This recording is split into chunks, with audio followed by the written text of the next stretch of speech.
Once the startup is registered as a private limited company, उन लोगों ने incorporate कर लिया, what is the major mistake which I observe in founders कि वो कंप्लाइंस को बिल्कुल ही इग्नोर कर देते हैं। उनका मेनली फोकस होता है मार्केट बनाने के ऊपर, सेल्स इंक्रीज़ करने पे ऊपर।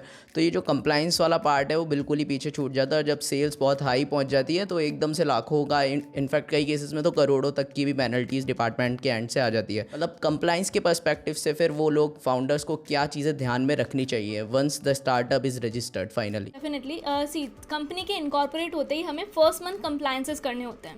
विद इन 30 डेज़ हमें एक बोर्ड मीटिंग बुलानी होती है। विद इन 30 डेज़ हमें कंपनी के लिए ऑडिटर अपॉइंट करना होता है। उसके बाद विद इन 60 डेज़ हमें कंपनी के शेयर सर्टिफिकेट इशू करने पड़ते हैं।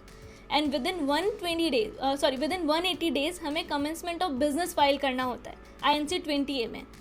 तो ये बहुत इंपॉर्टेंट स्टेप्स हैं, बहुत इंपॉर्टेंट कंप्लायंसेस हैं जो आपको कंपनी स्टार्ट करने से पहले करने ही होंगे। इसके बिना आप अपना काम ही, अपना बिजनेस ही स्टार्ट नहीं कर सकते हो। उसके अलावा आपके कुछ एनुअल कंप्लायंसेस होते हैं जिसमें आपको फाइनेंशियल स्टेटमेंट, जितने भी साल आपने जो भी काम किया है, एनुअल रिटर्न्स, वो जो है MCA और ROC को फाइल करने होते हैं। तो these are the major compliances जो आपको करने ही करने हैं।